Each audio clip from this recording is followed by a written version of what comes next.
it's okay to pivot. You may be up against a seasonal slowdown or you're getting ready to re-sign a lease. You should reevaluate how things are going. Think about if you can reposition. Make sure you look at all your options before you go back and sign the lease and keep doing what you've been doing. Hello, welcome back to my channel. I wanted to talk to you about why I'm shutting down a unit. I'm shutting down a rental arbitrage unit. And the reason being is it's not fair to talk to you about marketing when everything's good and not talk to you about the times when things are slow for me. At this particular time, my seasonal slowdown that I see every year in my market is greater than my ability to market. So I did come up with 5 vacancies all at the same time. I got that down to 2, but these 2 are very stubborn. So I'm letting 1 unit go. And I wanted to express to you why I'm doing it and also be transparent. And this is the first time that I had a really stubborn vacancy that I felt I wanted to shut the unit down. Well, what caused this? Well, every year in my area, things get slow in December. So this particular unit that I'm letting go is an older unit.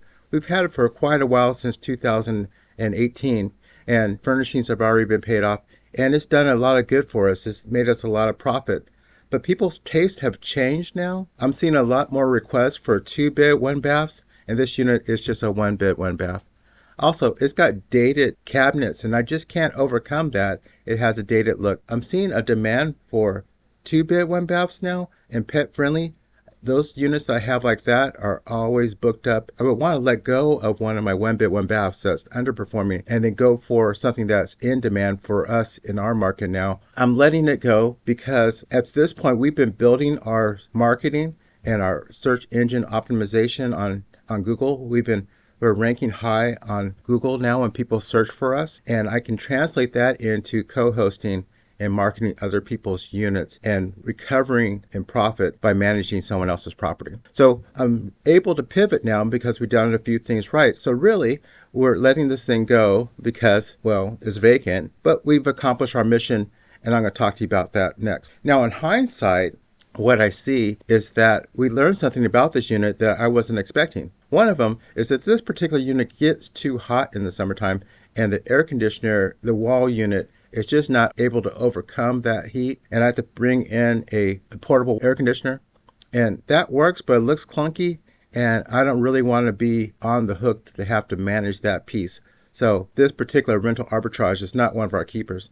Also, people want more modern units now. After COVID and after the explosion of travel revenge and what used to work, the older designs aren't working anymore, and we just can't overcome the dated cabinets, and there's no dishwasher or washer and dryer, which is really a big thing. I could plumb one in, but since this unit is not a keeper, I don't want to do that. Also, the circuit breaker keeps popping when people use the microwave because this building was never built with a demand so much electrical use. Now, I'm saying all those things to encourage you. It's okay to pivot. You may be up against a spot where you're up against your seasonal slowdown or you're getting ready to re-sign a lease.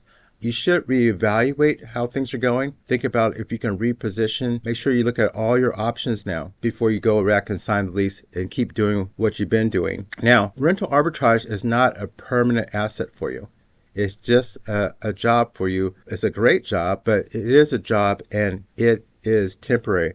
So I want to encourage you to take a portion of the cash flow that you get from your arbitrage units and direct it towards something that's permanent. Will have a permanent benefit for you that can stay in your economy. No matter what that is, it's whether it's sending the cash flow through an income amplifier or using it to purchase real estate. We used this particular unit that we're letting go to purchase a mixed-use building up the street from it, and the one that we're holding, and it's operating well.